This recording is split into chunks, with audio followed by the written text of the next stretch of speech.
So our next stage in our process is drafting, and this is where you actually start writing the paper and doing the research. Your goal at the end of the drafting stage is to have a finished draft. Now notice I just say finished first draft. I don't see complete draft because again, you just want to make sure that you've got one draft where you've got everything ticked off that needs to be in the essay, but you still might have more research to do. You might need to develop your ideas more thoroughly. You might still even go back and change ideas. It's just that you got one draft that's finished, right? The part of the draft is the thesis, and it is the first thing you've got to have done. If you do not have a thesis, you're not writing an essay. You are still free writing or investigating.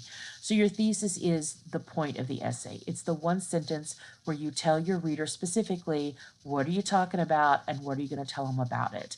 And I use the term subject and attitude about these two different parts to the thesis. So you can see here a breakdown of that with some examples. So the subject announces what the essay is about, and the attitude tells us what the writer is going to argue about the subject or inform us about it.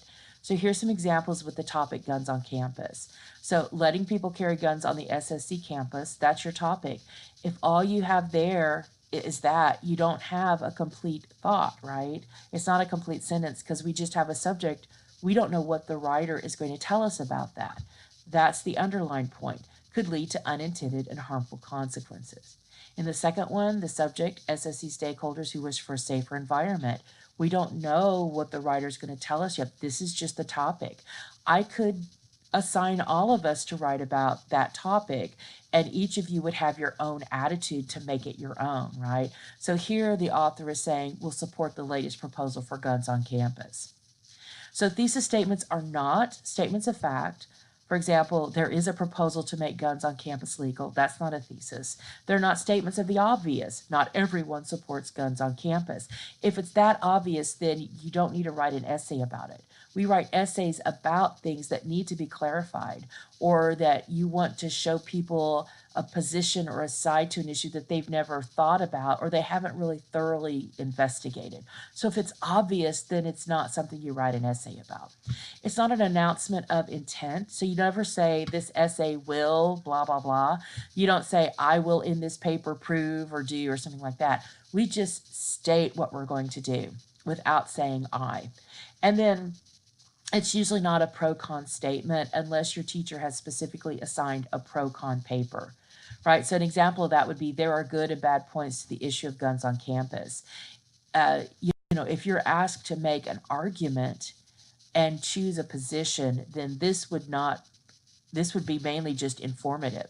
You're just telling someone what's the good and what's the bad, but you're not asking them to make a choice. And so again, make sure you understand the assignment so that you don't write a pro-con statement when actually you need to write an argument. The next thing is scope of the thesis statement. Again, you got to make sure that your subject is something that you can adequately develop in the length of the assignment. So if it's too narrow, you won't have enough to say, and you'll probably end up just repeating a bunch of stuff just to get to the end, or maybe going off topic, right? If it's too broad, you will either write too much, and some teachers won't accept anything. I had a teacher once who said, you know, I only want 20 pages.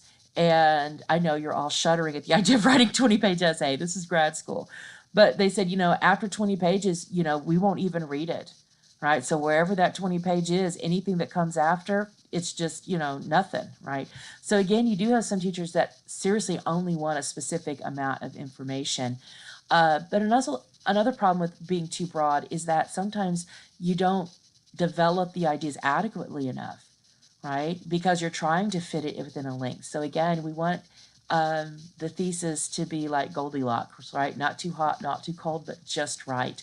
And that's part of why you turn in thesis statements for my feedback before you start writing the essay, so that I can let you know if I think it's going to be fine. Now, I will admit, sometimes you just don't know until you see the rest of the essay if the writer has handled that topic in a way that's going to be perfect. Because sometimes you can have a topic that it depends on how you're writing about it, that that determines if it's been too broad or whatever. So there's a lot that's abstract about what we do in this class.